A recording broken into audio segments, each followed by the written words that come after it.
All right, so let's take a look at data. So we have all assessed through 16.1 with genetics, okay? So let's take a look at that.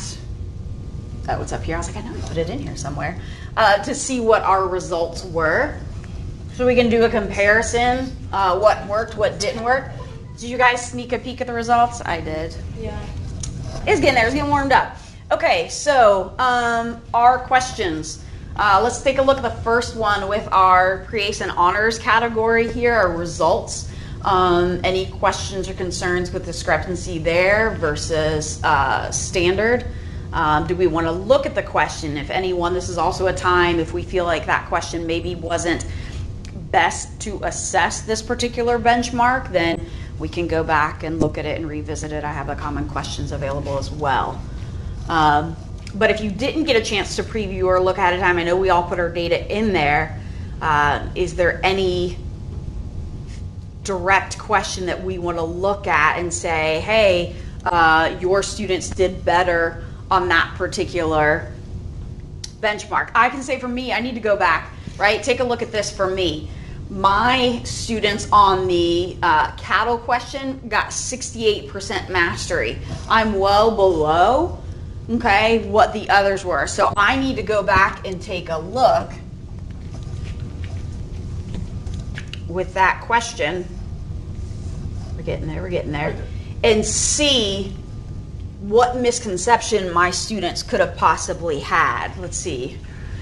25% red, 50% rowan, 25 are white. Upon examination, it can be seen that a coat of rowan cow consists of both red and white. Which of the following crosses would most likely to produce rowan offspring? Okay. I'd have to go back and take a look at the outliers, right? I would have encouraged my kids at that point to literally do 4 little, Punnett squares. So just off of quick analysis, one, that whole most likely, sometimes my students tend to overthink that terminology with that. And then also whether or not they actually went through and did 4 individual Punnett squares too. Yeah, reading.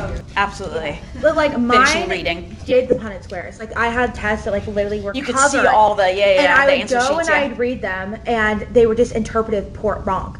So like they do so the they Punnett set square up the and Punnett it was square wrong? totally correct. No. The Punnett square was Okay. totally correct, but they chose the wrong answer. So maybe, Like chose the wrong inheritance. so And I was like, what? I was like, why is the answer wrong? Not for this one, but like Okay. for other ones. Like I'd literally Okay. be like, so wait, did they I- practice like writing out genotypic and phenotypic ratio Yes, and what it means? a lot. Okay. Very all Okay. the time. Okay. I'm not really sure where it all went wrong. I Right. like the going from the Punnett square to the multiple choice answer. Right. Sometimes That mine did pretty transition well on between- this test, but it just like Yeah, there were some they where I was did. like whoa like Yeah. you had this right. What Right, like how what does, happened? Where did yeah, you- 1 plus 1 not equal 2. Right, exactly, And then yeah. I'll ask them like if they did that on a quiz, like they did it on the same thing on a quiz, and I went through each one. I'd be like, okay, so what's the answer? And they could tell me. Yeah. They tell me, but like Right. they can't circle the right one. It Yeah, was very weird. yeah. I couldn't get it.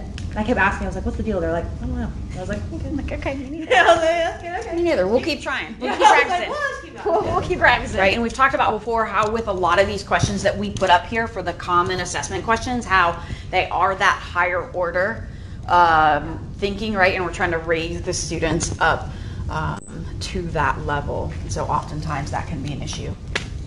But we can definitely adjust that for next year for our common questions.